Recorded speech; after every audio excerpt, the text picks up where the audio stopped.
राहिलो 3 महिने काम सुद्धा केलं मी, तर तुम्हाला जेवाय वाढायचे ह्याच्यात हे माणसं काय साक्षीदार विचारा त्यांना. मी त्यांना सांभाळलं, त्यांना मी खाऊ घातलं, भाकरी दिल्या, भाजी वाढली.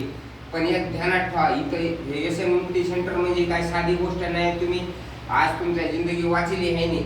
हे डॉक्टर साहेब आहेत, हे काय त्यांचा उपकार मी माझ्या जिंदगीत विसरला नाही. पक्षी मला म्हणले होते जेवायला ये म्हणून मी आलो. का म्हणून आलो? आज मी त्यांच्या संग जेवण केलं आणि मी माझ्या भावासारखे ते काय म्हणाले, हे वाचवायले जीव.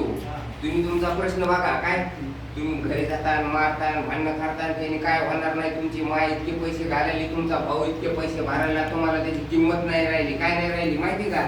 तुम्हाला फक्त दारूची किंमत पाहिजे. नुसती दारू प्यायची, झोपायचं. काय करायचं?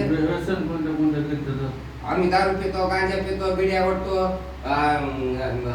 कोणचं व्यसन नव्हतं असं मी करीत नव्हतो. म्हणून मटका खेळायचो, 50,000 मटक्याला घालायचो मी.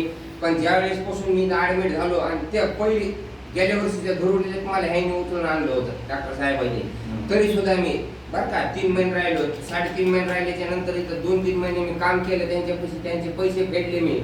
पण मला शेवटी अनुभव आला, काहीच खरं नाही कोणाचं. आणि माय बाप तुमच्यासाठी पैसे घालेले, कोण घालेलं हो तुमच्यासाठी पैसे? तुम्ही त्याचा विचार करा ना. आज तुमच्यासाठी इतक्यासाठी तुमचे मायबाप पैसे खर्च खरे बाकी सर. आपण कावापासून आहे त्याला विचारा, वर्षापासून आहे तो. आज वर्ष व्हायले त्याचे, आज माझं वर्षापासून आहे ते काय.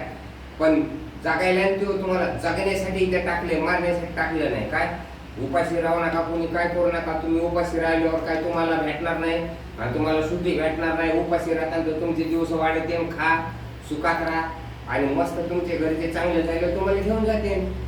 काय अडचण देऊ नका, काय नका. तुम्ही इथं मस्त चांगलं राहा काय. आणि त्यांचे उपकार विसरू नका. काय म्हणाले, दवाखान्यात जाताना तर डॉक्टर म्हणे 2 लाख द्या लिव्हर नीट करायला. लिव्हर गेलं तर पुन्हा वापिस भेटणार नाही.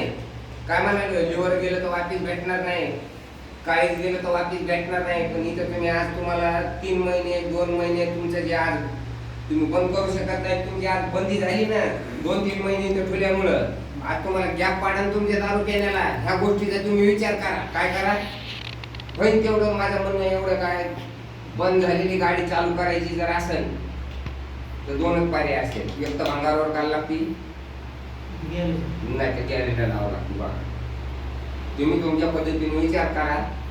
आम्ही आमच्या गाडी लावली.